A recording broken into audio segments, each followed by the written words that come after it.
Запознах се с него в Тиндър. Беше мил, забавен, имаше чувство за хумор. Започнахме да излизаме често, запознах го с приятелите си. Харесвахме си, всичко се развиваше както в представите ми. Той се привърза бързо. Много бързо.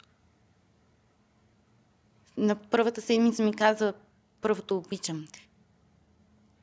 Звънеше ми, търсеше ми, пишеше ми постоянно, докато съм със семейството си, докато съм на работа.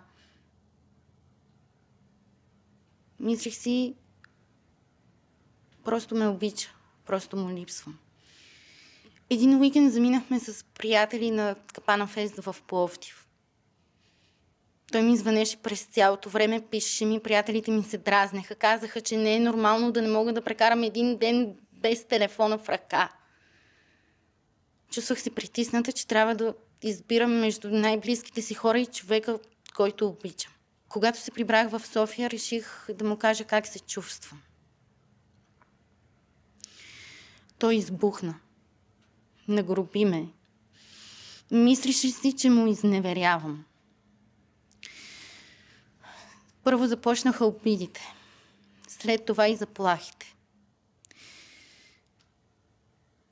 Наричаше ме долна разпина.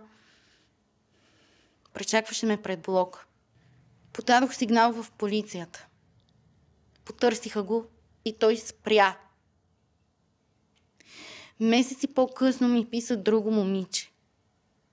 Преживяваше същото. Със същия човек. Това ме научи да поставям граници. Не за да отблъсквам, а за да се защитя. Не за да се страхувам, а за да живея. И ако днес това се случва с теб, не си сама. Кажи стига.